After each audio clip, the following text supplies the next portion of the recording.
Olá pessoal, bem-vindos ao nosso podcast. Meu nome é Sofia. Meu nome é Fernanda. Meu nome é Jennifer. Hoje vamos bater uma conversa super interessante sobre escorpiões com um especialista, Cristiano Fraga. Olá pessoal, tudo bem? Espero que a nossa conversa seja bastante satisfatória. Podem ficar à vontade aí para perguntar o que quiserem. Qual é o principal tipo de escorpião que encontramos por aqui? Na verdade, aqui na região metropolitana do Recife, o principal escorpião é o escorpião conhecido como o escorpião amarelo do Nordeste. O nome científico dele é Titis stigmurus. E ele é caracterizado porque ele é amarelo e ele tem um triângulo escuro na parte superior e tem uma faixa longitudinal escura em cima dele. Se alguém for picado, o que deve fazer primeiro? Bem, a picada ela tem que ser avaliada de acordo com o grau de complexidade de sintomas. Tem muitas pessoas que pensam que quando a gente é picado por um escorpião, a gente precisa logo ir tomar o soro, etc e tal. Mas isso só são em casos mais graves, né? O ideal é lavar o local da picada com água e sabão, ficar acompanhando a evolução. Caso a pessoa tenha convulsões, fique tonta, confusão mental, aí sim ela deve buscar a unidade de atendimento chamada de CEATOX, né? Que é o Centro de Toxicologia. Esse animal, ele costuma, em média, viver por quanto tempo? Varia de espécie para espécie, mas tem escorpiões aí que passam dos 5 anos de vida. Esses escorpiões, eles são extremamente bem adaptados ao ambiente urbano, né? Então, não são todos os animais que conseguem alimentar-se desses escorpiões. Ainda mais porque eles são animais de hábito noturno, então ele pode viver aí bastante tempo, né? Existe algum mito ou alguns mitos sobre escorpião que você já ouviu ou que não são verdades? Ah, tem um bocado. A gente começou a trabalhar com escorpião desde o começo da faculdade, né? Lá em 2006. E a gente já escutou vários e vários mitos. Por exemplo, se escorpião lhe picar, você tem que tocar fogo nele. Se escorpião lhe picar, você tem que esfregar ele na ferida. Mas tudo isso é mito, né? Na verdade, nada disso existe. Pelo contrário, você pode até se prejudicar se passar o escorpião onde ele picou. Tem algum cuidado que é super importante que a gente geralmente esquece? Tu diz em relação a quê?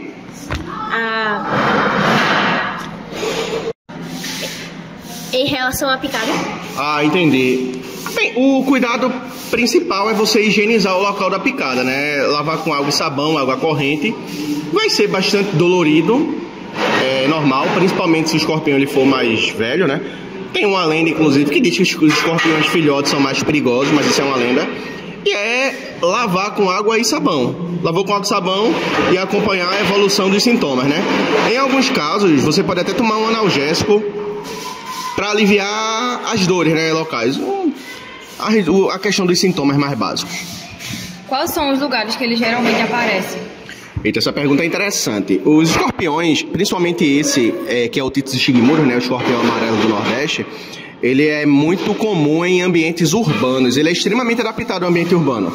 Então, ele normalmente é um escorpião que está presente nas grandes cidades, principalmente aqui em Pernambuco, e ele aparece normalmente em locais que tem a presença de barata, porque a barata é o principal alimento dele. E normalmente ele aparece à noite, né? São animais de hábito noturno. Eles aparecem mais em algum lugar ou época do ano?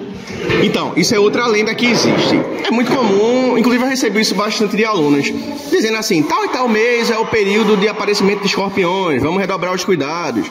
Na verdade, o escorpião, ele tem uma preferência por ambientes quentes e úmidos. Então, a depender da região do Brasil, o período que vai ser mais quente e úmido vai variar. O escorpião, principalmente esse Titis stigmurus, ele é um escorpião que a gente chama de partenogênico, ou seja, ele não precisa de macho e fêmea para se reproduzir. Esse em especial, ele tem um desenvolvimento partenogênico, onde uma fêmea ela consegue gerar vários outros escorpiões. Então, toda a época do ano é uma época propícia ao aparecimento de escorpiões. Agora, isso pode ser intensificado em períodos mais quentes e úmidos. E quando encontramos um escorpião em casa, qual é o primeiro passo que a gente deve fazer? Quando a gente encontra o escorpião em casa, o primeiro passo é não mexer nele, porque apesar de serem animais que eles vão fugir, se você tocar e se ele se sentir ameaçado, ele vai lhe picar, e a picada é bastante dolorosa. Tentar pegar ele sei lá, colocando um pote em cima e um papel por baixo. Ou, em alguns casos, dar um destino, matá-lo e jogar no lixo e tal. Toma bastante cuidado, porque mesmo depois de morto, se você apertar a vesícula de veneno e o aguilhão, você pode se contaminar com veneno. E se ligar no tamanho do escorpião. Normalmente, quando você encontra um escorpião filhote, é um indicativo de que existem outros filhotes ali. Porque uma ninhada ela pode ter cerca de 20 escorpiões, mais ou menos. Então, se você acha um filhote, provavelmente tem outros por ali. Então, é ficar de olho, né?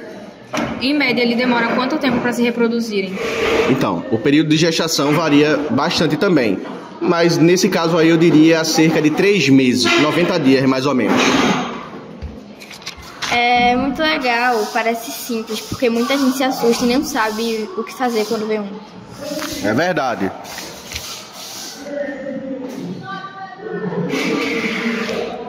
Agora, pessoal, vocês moram perto das outras?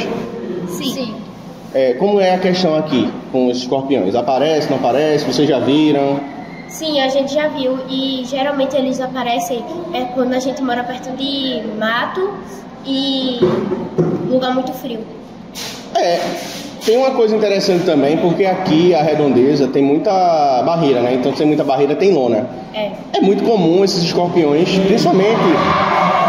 principalmente o Titius stigmurus, ele aparecer embaixo de barreiras, porque é uma região que se torna quente e úmida.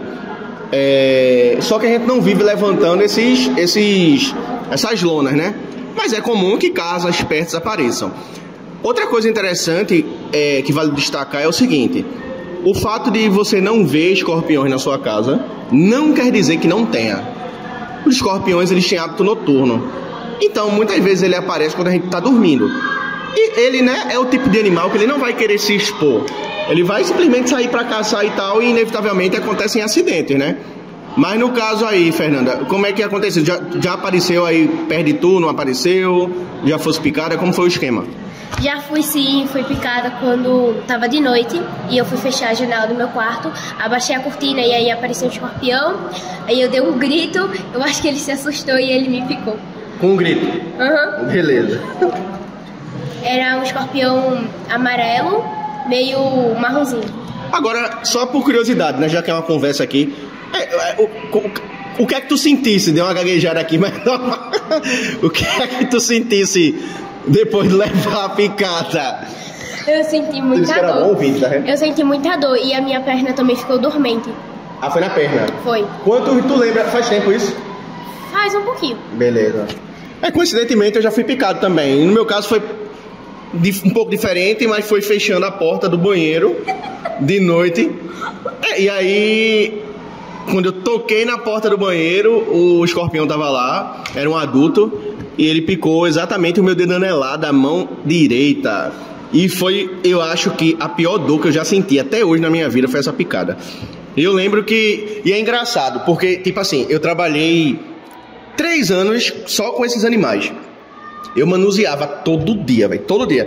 E nunca fui picado, nunca. Eu trabalhava com aranhas, escorpiões e tal. E, por ironia do destino, eu fui fechar uma porta e o escorpião tava lá. E eu sou tão sortudo que eu botei a mão exatamente onde tava o bicho e levei uma picada, né?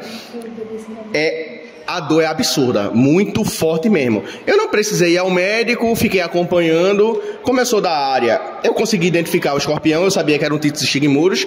Fiquei acompanhando e evolui bem. Mas fiquei, acho que uns 7 dias com a mão dolorida e tal, e foi bem complicado. Eu queria fazer uma pergunta.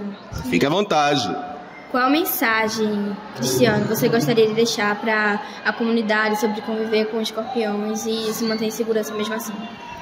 Bem, o que a gente tem que ter em mente é que sujeira atrai escorpião. Não porque ele gosta de lixo, mas ele gosta de barata e barata gosta de lixo.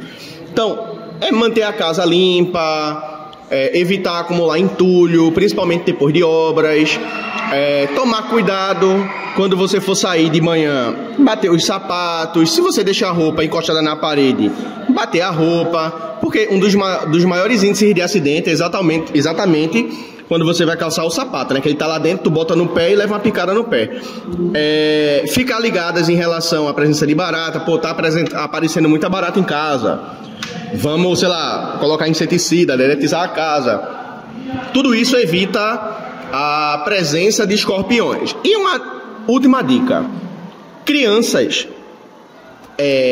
muito pequenas e idosos, eles são particularmente mais susceptíveis às toxinas do veneno. Então, tomar cuidado, sobretudo, com esse público.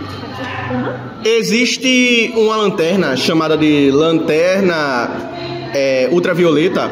É uma lanterna que ela é meio roxinha, a luz dela, que quando você ilumina um escorpião, ele fica verde-limão, uma cor fluorescente. Então, quem tiver esse tipo de lanterna, isso é muito comum em manicure, pedicure, né? Porque parece que ela ajuda a endurecer alguma coisa que se faz na unha. Utilizar essas lanternas para você observar de noite. Se tiver tudo escuro e tu colocar a lanterna, tu consegue identificar escorpiões. Eu particularmente sempre faço isso em casa, né? Eu moro num local que, apesar de não ter morro, é um local que é muito arborizado e tem muita barata. Então, sempre aparece escorpião na minha casa. Não dentro, mas assim, no quintal, no entorno. Então, eu tô sempre dando uma observada. Cristiano, muito obrigada pelas informações e tenho certeza que a nossa população e comunidade vai adquirir essas informações e vai conseguir viver melhor diante dos escorpiões. A satisfação é toda minha, também agradeço o convite. Fica aqui minhas considerações de que qualquer coisa pode entrar em contato, temos aí outros assuntos pertinentes e podem ficar à vontade para o que precisarem, viu? Até mais!